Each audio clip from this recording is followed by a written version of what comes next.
tidak semua martabat manusia itu tergantung status sosial atau keturunan.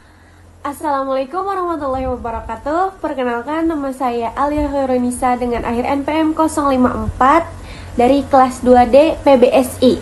Di sini saya akan mereview karya sastra yang memang orang-orang sudah ada yang tahu gitu, banyak yang tahu, yaitu Bumi Manusia dari Pramoedya Ananta Thoer. Ini adalah novel yang termasuk historical fiction, sekaligus karya sastra yang paling berpengaruh yang pernah dimiliki Indonesia. Nah, isi novel ini tuh mengangkat tentang kolonialisme, pendidikan, kesenjangan sosial, bahkan posisi perempuan. Nah, isu-isu ini tuh hadir sebagai realitas yang membentuk konflik dan perjalanan tokoh, bukan hanya sekedar latar. Novel ini juga dilarang dicetak pada masa Orde Baru. Isi novel ini menceritakan tentang seorang pemuda pribumi yang bernama Minke yang bersekolah di HBS, yaitu sekolah menengah atas pada zaman itu. Yang sudah pasti, sekolah tersebut berisi anak-anak pejabat dan orang-orang Belanda. Dan Minke ini adalah satu-satunya orang Indonesia yang sekolah di HBS. Dan pada saat waktu itu, Minke jatuh cinta pada seorang perempuan anak dari Nyai, yaitu Nyai Ontosoro yang secara tidak sah menikah dengan orang Belanda. Dan gadis cantik itu bernama Annelies, anak kedua dari Nyai Ontosoro. Nah, Minke ini tuh orangnya pintar, cerdas, dan bahkan pemikirannya maju dibanding orang-orang di sekitarnya. Nah, pada suatu hari ketika Annelies dan Minke bertemu, Minke mulai mengenal keluarga Annelies, terutama ibunya.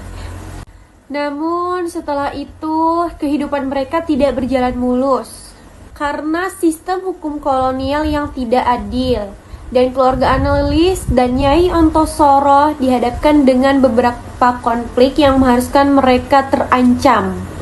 Konflik mulai muncul ketika Belanda memisahkan Annelies dari keluarganya. Ya, meskipun mereka sudah berjuang dalam mempertahankan haknya, menurut saya novel ini tuh mempunyai kekuatan utama. Bagaimana Pramoedya mampu menggambarkan kondisi sosial dan politik pada masa penjajahan dengan sangat hidup. Gaya bahasa pada novel ini yaitu gaya bahasa realis dan juga banyak narasi dari pemikiran tokoh. Meskipun novel ini sangat bagus, tapi menurut saya ada beberapa kekurangan.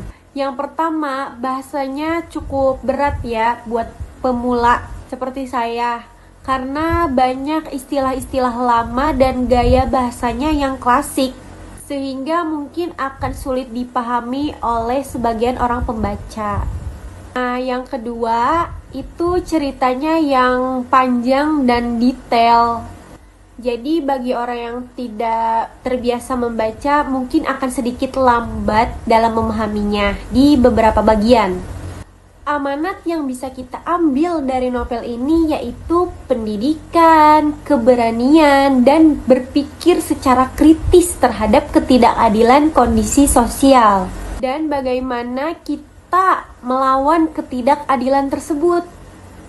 Nah, selain itu, novel ini juga menggambarkan bahwa tidak semua martabat manusia itu tergantung status sosial atau keturunan, tetapi oleh cara seseorang berpikir dan bertindak. Nah, sekian review karya sastra bagian prosa, yaitu roman yang berjudul Bumi Manusia karya Pramoedya Ananta Thoer yang sudah saya review tadi. Sekian, terima kasih. Wassalamualaikum warahmatullahi wabarakatuh.